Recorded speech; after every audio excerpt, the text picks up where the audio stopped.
할렐루야. 오늘은 주님과 함께하는 사순절 시리즈 두 번째로 우리 모두 주님의 십자가 앞에 섭시다라는 제목을 가지고 말씀을 살펴보면서 함께 은혜를 나누고자 합니다. 20세기 가장 독창적인 천재라고 불리는 스페인 출신의 초현실주의자 하나가 있습니다.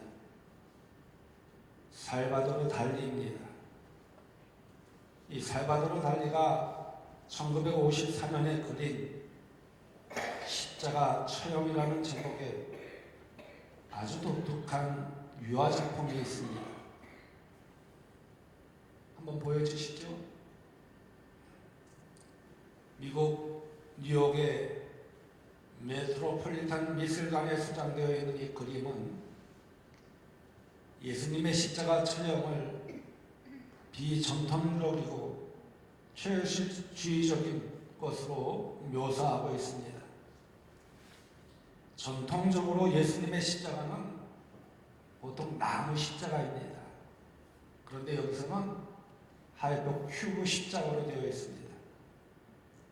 다면체의 십자가에 예수님이 달려있고 그 앞에 예수님을 보고 있는 한 사람 외에는 아무도 없습니다.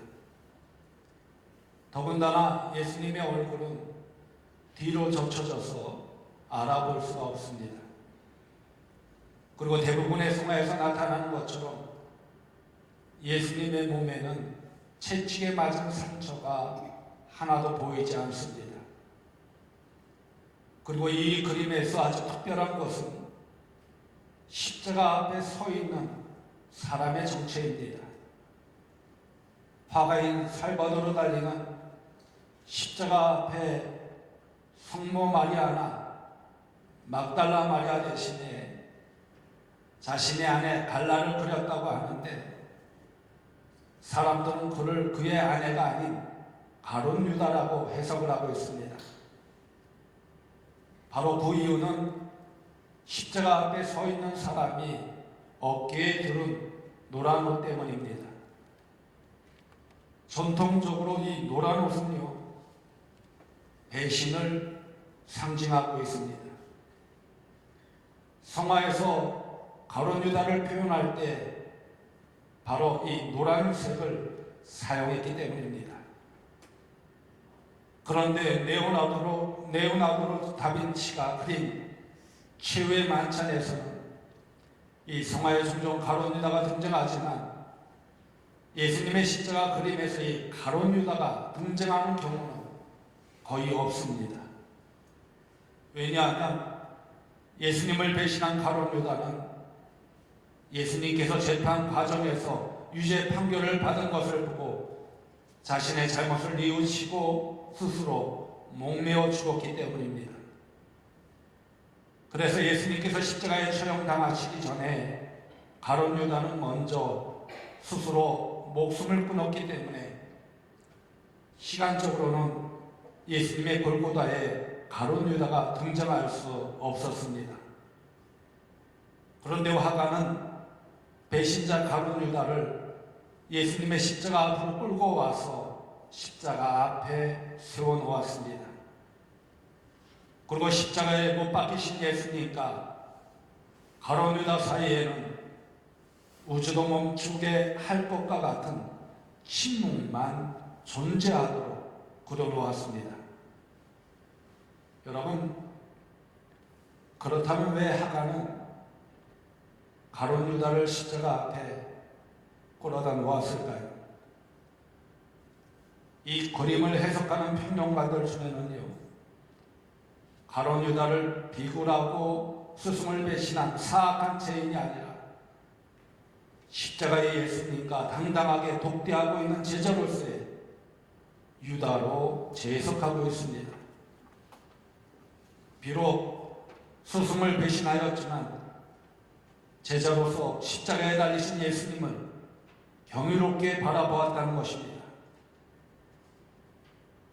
그래서 어쩌면 이 그림은요, 가룟 유다를 배신의 아이콘이 아니라 배신한 후에 자신의 잘못을 뉘우치고 고심하는 그의 내적 심리를 표현하고 주고 있는 것입니다.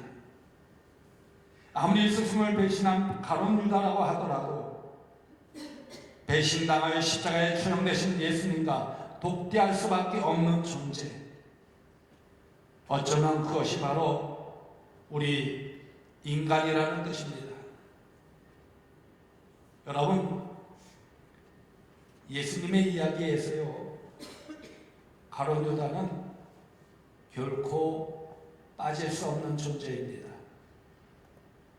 특별히 예수님의 생애가 십자가를 향한 삶, 십자가를 통해서 온 인류를 구원하신 사역이었습니다. 그렇다면 가룟 유다는 3년 동안이나 자기의 스승으로 삼았던 예수님을 배신하고 은삼십에 예수님을 팔아넘겼습니다. 예수님께서 마가의 다락방에서 제자들과 마지막 만찬을 나누실 때 가룟 유다에게는 자신의 생각을 바꿀 수 있는 기회가 있었습니다. 바로 그것은 예수님께서 가룟 유다가 이미 자신을 대제사장에게 넘겨주기로 약속한 것을 미리 아셨기 때문입니다. 그래서 마태복음 26장 21절 말씀에 너희 중에 한 사람이 나를 팔리라고 말씀하신 것입니다. 그때 가룟 유다가 마태복음 26장 25절 말씀에 시치미를 떼면서 예수님께 이렇게 묻습니다. 라비요, 나는 아니지요. 그러자 예수님께서는 분명하게 내가 말하였도다 하시니라 라고 했습니다. 그렇게 주님으로부터 지적당했을 때 가룟 유다는 그의 마음을 고쳐먹을 기회가 있었다는 것입니다. 그런데 그는 그렇게 하지 않았습니다. 예수님께서 붙잡혀 정죄당하심을 보고 양심의 가책을 느꼈는지 스스로 목을 메어 죽고 말았습니다. 그리고 예수님은 십자가에 못 박혀 죽으셨습니다. 여러분, 가룟 유다와 비슷한 경험을 했던 베드로를 보십시오. 마가의 다락방에서 치유의 만찬을 나누신 후에 예수님께서 제자들과 함께 겟세마네 동산으로 가십니다. 겟세마네 동산으로 가시던 길에 마태복음 26장 31절 말씀에 오늘 밤에 너희가 다 나를 버리리라 라고 예수님께서 말씀하셨습니다. 그때 베드로가 마태복음 26장 33절 말씀에 모두 주를 버릴지라도 나는 결코 버리지 않겠나이다 라고 아주 당당하게 나서는 모습을 볼 수가 있습니다.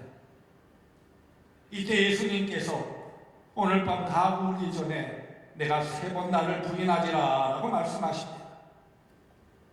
그러자 베드로는 내가 주와 함께 죽을지언정 주를 부인하지 않겠나이다 라고 대답을 하였습니다. 그런데 우리가 잘 아는 것처럼 예수님께서 대제사장에게 신문을 당하고 계실 때 베드로는 자신을 알아보는 요종 앞에서 3번이나 주님을 부인하였습니다. 베드로는 나는 결코 버리지 않겠노라고, 아니 주와 함께 죽을지언정 주를 부인하지 않겠다고 대답한 지 불과 몇 시간 지나지 않았을 때였습니다. 그러나 베드로는 자신의 잘못을 깨달았습니다. 3번째 주님을 부인하자 곧 닭이 울었고 신문을 당하신 예수님께서 베드로를 쳐다보고 계시자 바로 그때 베드로는 주님의 말씀이 생각났습니다. 그때 그 길로 밖으로 나가 통곡하며 자신의 잘못을 회개하였다고 하였습니다. 그 베드로는 부활하신 주님을 만나고 위대한 사도로서 거듭나게 되었습니다.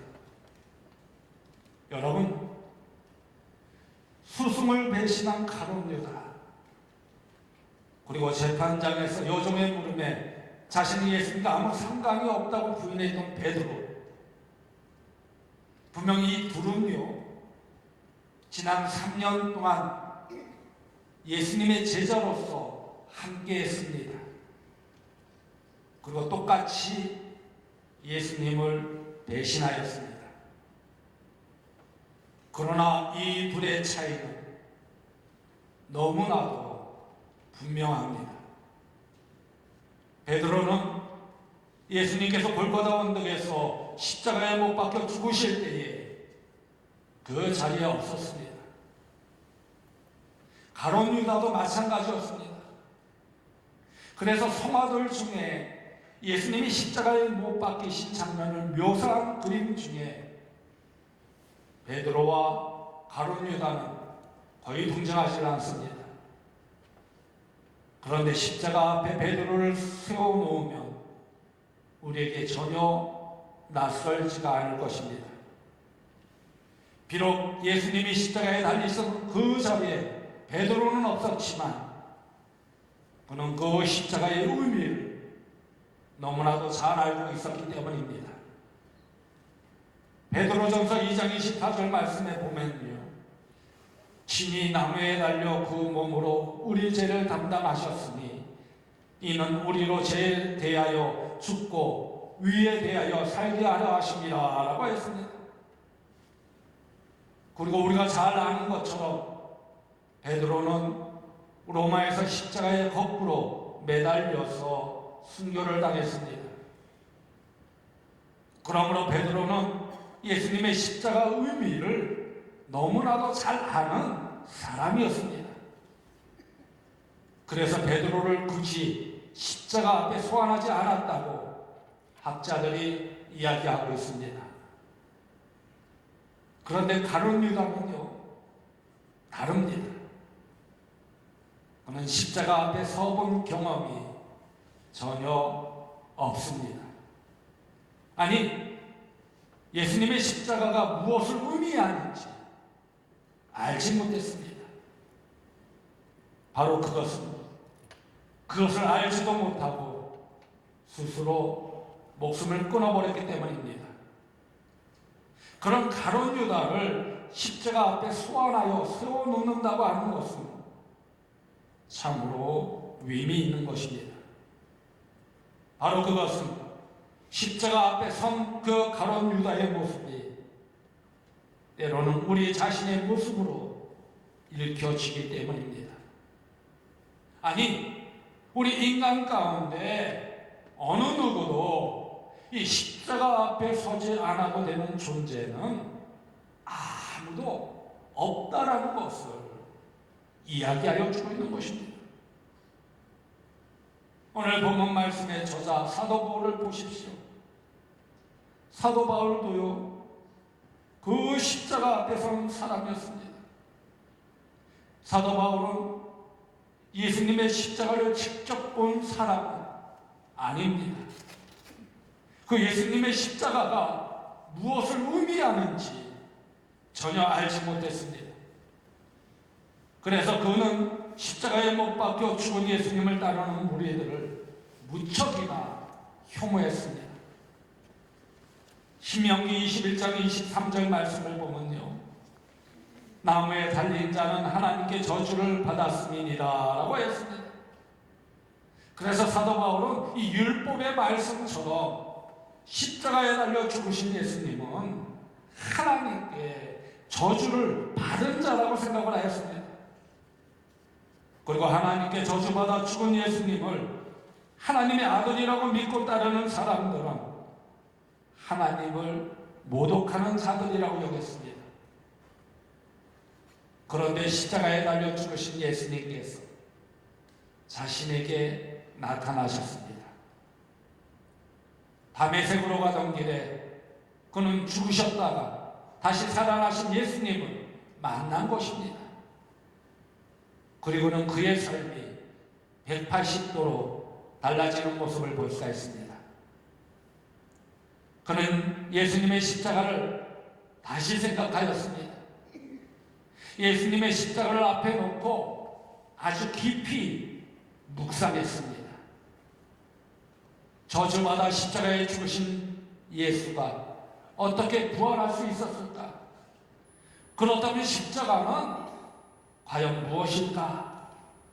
이렇게 생각하면서 깊게 묵상했다는 것입니다. 그리고 그는 깨달았습니다. 예수님의 십자가는 저주의 상징이 아니라는 것을 깨달았습니다. 오늘 본문 말씀처럼 유대인들에게 이 십자가는 거리끼는 것이었습니다.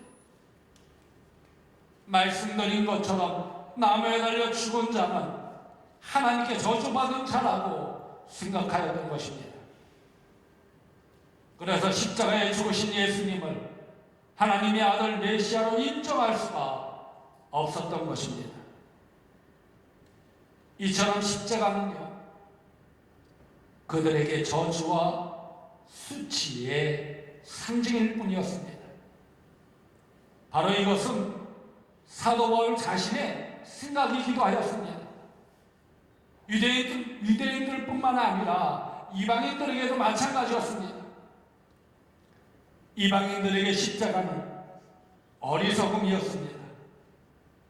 로마 제국 시대의 십자가는 국악범을 처단하는 최악의 사형 도구였습니다. 로마 제국에 대항해 반란을 꾸민 개수나 흉악한 범죄를 저지른 노예들에게 적용되는 형벌이 바로 이 십자가형이었습니다. 그러기에 로마인들의 입장에서 보면 이 십자가에 달려 죽은 예수님은 그저 죄인일 뿐이었습니다. 그것도 흉악한 범죄를 저지른 죄수일 뿐이었습니다. 그런 예수님이 하나님의 아들이라는 사실을 로마인들은 이해할 수가 없었습니다. 그리고 그 십자가를 통해 구원이 이루어진다는 것은 미련하기 짝이 없는 주장일 뿐이었습니다. 십자가 앞에 서보지 않은 유대인들, 십자가 앞에 서보지 않은 로마 제국의 시민들은 십자가가 그렇게 거리끼는 것이요 미련한 것이었습니다. 그런데 십자가 앞에 서서 그 십자가에서 흘러나오는 은혜를 경험한 사람들에게는 결코 그렇지가 않다라는 것입니다. 그 십자가는 바로 하나님의 능력이 되기 때문입니다. 우리를 구원하여 주시기 위한 하나님의 능력이라는 것입니다. 그래서 결코 인간의 이성으로 이해할 수 없는 하나님의 지혜라고 오늘 본문에 말씀하여 주고 있습니다. 고린도전서 1장 18절 말씀을 보십시오. 십자가에 도가 멸망하는 자들에게는 미련한 것이요 구원을 받는 우리에게는 하나님의 능력이라고 하였습니다. 바로 이것입니다. 십자가는요 하나님의 능력이라는 것입니다. 그런데 그 능력은 경험하지 못하는 사람에게는 아무런 의미가 없다는 것입니다. 그 십자가 앞에 서보지 않은 사람에게는 그저 미련해 보일 뿐이라는 것입니다. 그러므로 십자가를 통해 구원받은 사람들만이 그 능력을 알 수가 있다는 것입니다. 그 십자가를 통해 하나님의 아들 예수님을 바라보는 사람만이 그 능력이 얼마나 크고 위대한 것인지를 알 수 있고 깨닫게 된다는 것입니다. 그래서 사도 바울은요 갈라디아서 6장 14절 말씀에 그러나 내게는 우리 주 예수 그리스도의 십자가 외에 결코 자랑할 것이 없으니 그리스도로 말미암아 세상이 나를 대하여 십자가에 못 박히고 내가 또한 세상에 대하여 그러하니라 라고 했습니다. 이처럼 사도 바울은 그리스도의 십자가만 자랑하겠노라고 다짐을 하였습니다. 바로 이것입니다. 사도 바울에게 있어서 십자가는 자신을 변화시키는 능력이었다는 것입니다. 그래서 그는 십자가만 알기로 다짐했고 십자가만 자랑하기로 마음먹었습니다. 그리고 그는 그렇게 늘 십자가를 마음에 품고 살았습니다.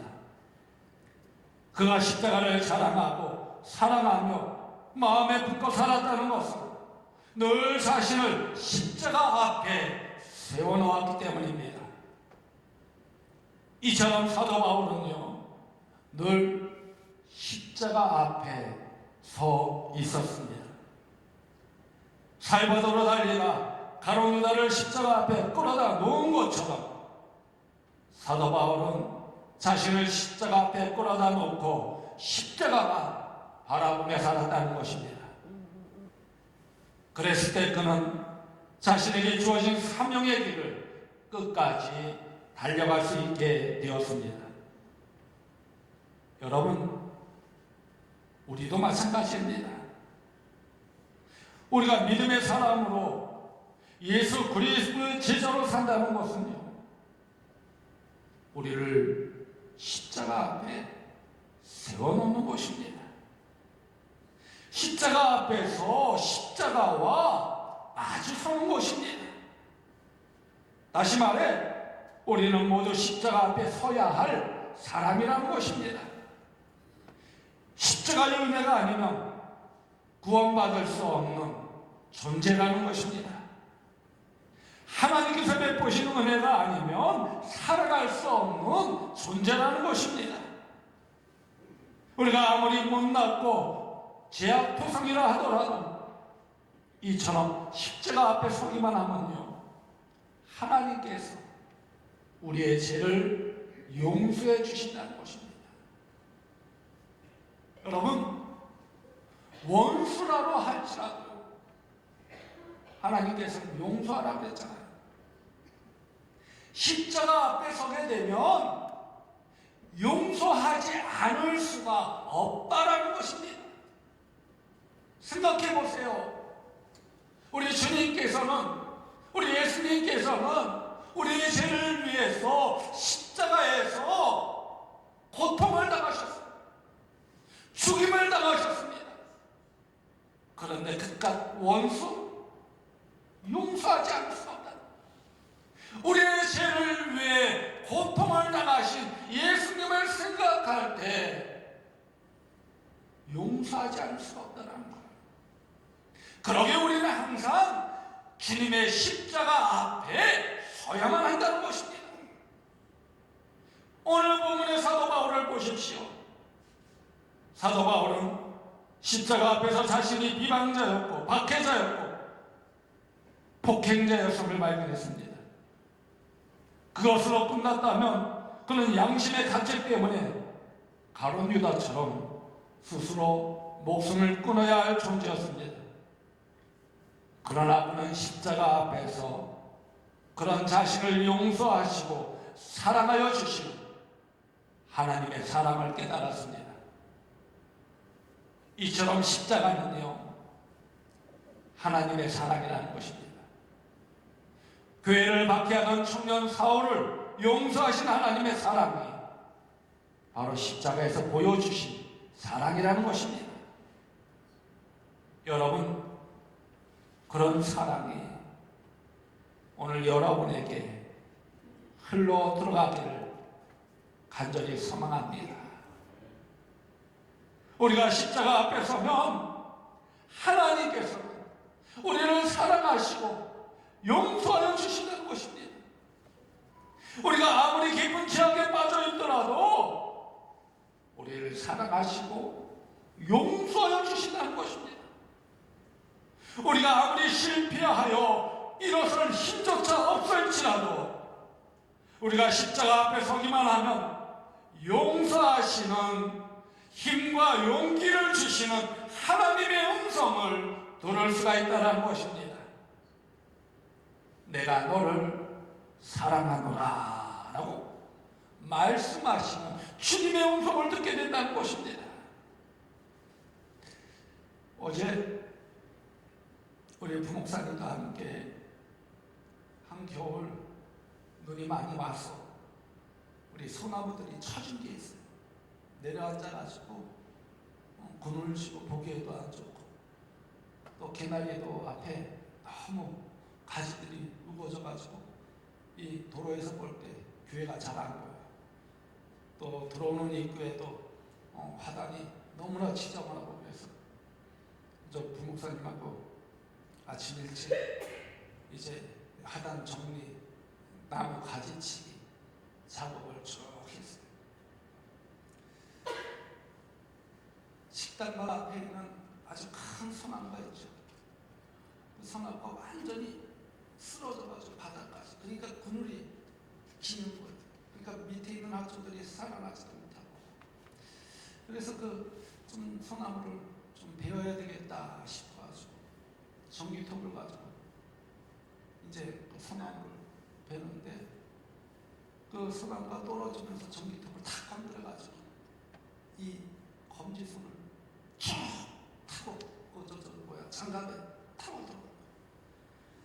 그래가지고 지혈을 시켰는데 피가 계속 나서 지혈이 안 되는 거예요. 그래서 어제 병원에 가서 한 10바늘 정도 꼬맸습니다.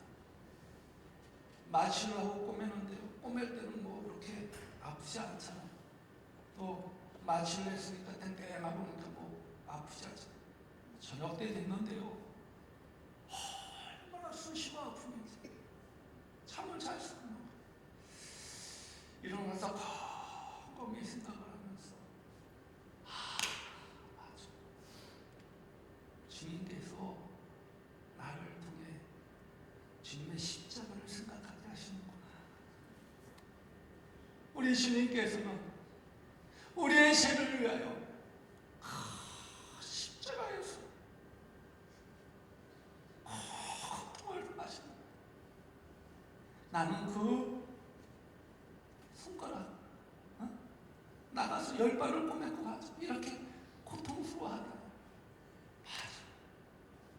맞아.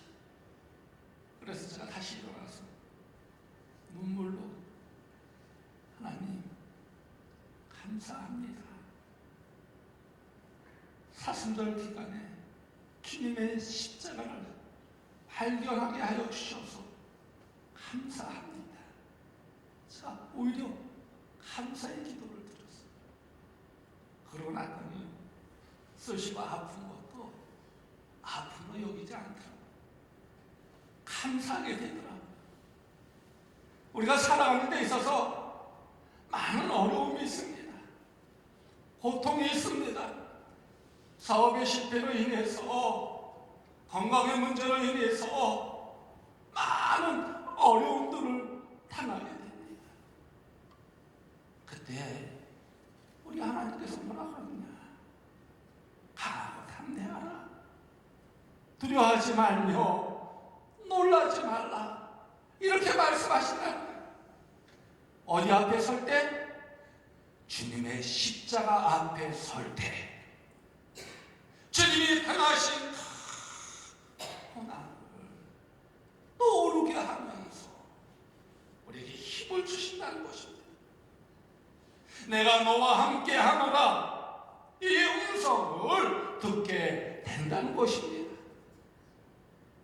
그러기에 여러분, 2025년 사순절을 맞아 우리 모두 주님의 십자가 앞에 섭시다. 그 주님의 십자가를 바라봅시다.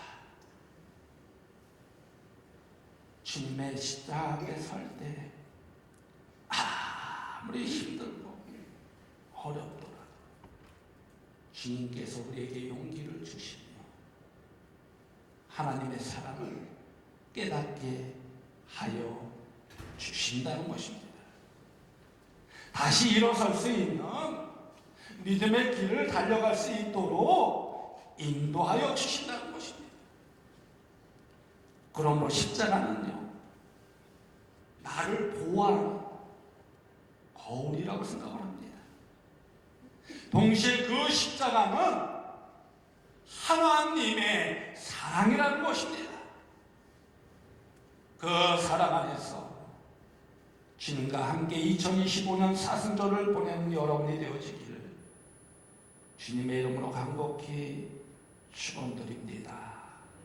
우리 다 같이 보혈을 지나 함께 찬양하도록 하겠습니다.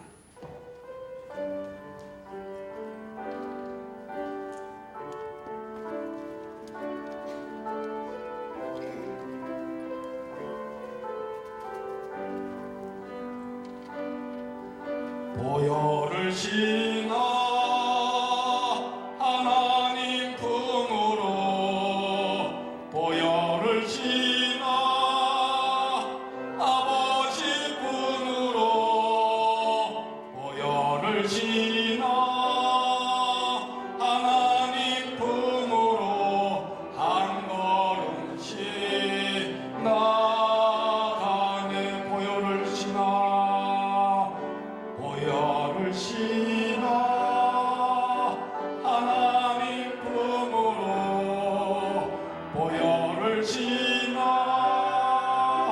아버지 품으로, 보혈을 지나 하나님 품으로 한 걸음씩 나가네. 존귀한 존귀한 주와 영원히 내 영을 새롭게 하시네. 존귀한 주와 영원히 내 영을 새롭게 하네. 여러분, 눈을 다 감으시기 바랍니다. 그리고 여러분은 예수님의 십자가를 바라볼 때 어떤 생각을 하십니까? 예수님은 십자가를 통하여 인류의 죄와 고통과 죽음을 대신 담당하셨습니다. 그 십자가를 의지하며 죄를 회개하고 예수님을 따르는 여러분이 되시기를 간절히 소망합니다. 그리고 십자가를 마음에 품고 십자가만 바라보며 자랑하는 삶이 되시기를 소망합니다. 그럴 때 주님의 십자가 앞에서 우리의 죄를 용서하시는 하나님의 사랑을 깨닫게 될 줄로 믿습니다. 그 안에서 우리에게 맡겨주신 자기 십자가를 지고 주님과 함께 오직 예수님만을 믿고 따르는 여러분이 되십시오. 그 안에서 하나님의 더 큰 은혜와 십자가의 능력을 체험하는 여러분이 되시기를 소망합니다. 그래서 2025년 사순절을 주님과 함께하는 삶이 되시기를 주님의 이름으로 축원드립니다. 이 시간 오늘 주신 말씀을 마음에 새기며 결단의 기도를 드리도록 하겠습니다. 주여 아버지, 감사합니다. 말씀을 통하여 그냥 깨달음을 주시니 감사합니다. 주님의 십자가 앞에서 우리의 죄를 용서해 주시고 하나님의 놀라운 능력을 체험하는 자들이 되옵소서. 그 안에서 승리케 해주시고 그 안에서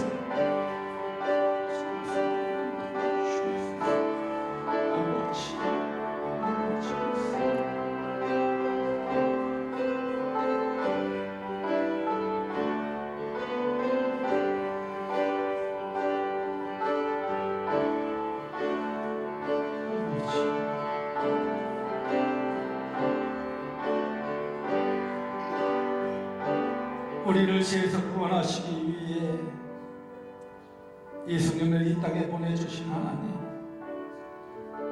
하나님의 그 크신 은혜와 사랑에 진심으로 감사를 드립니다. 2025년 사순절 둘째 주일을 맞이하여 우리를 위하여 죽임을 당하신 십자가를 바라보며 하나님을 찬양하며 경배합니다. 우리 모두 주님의 십자가를 위하여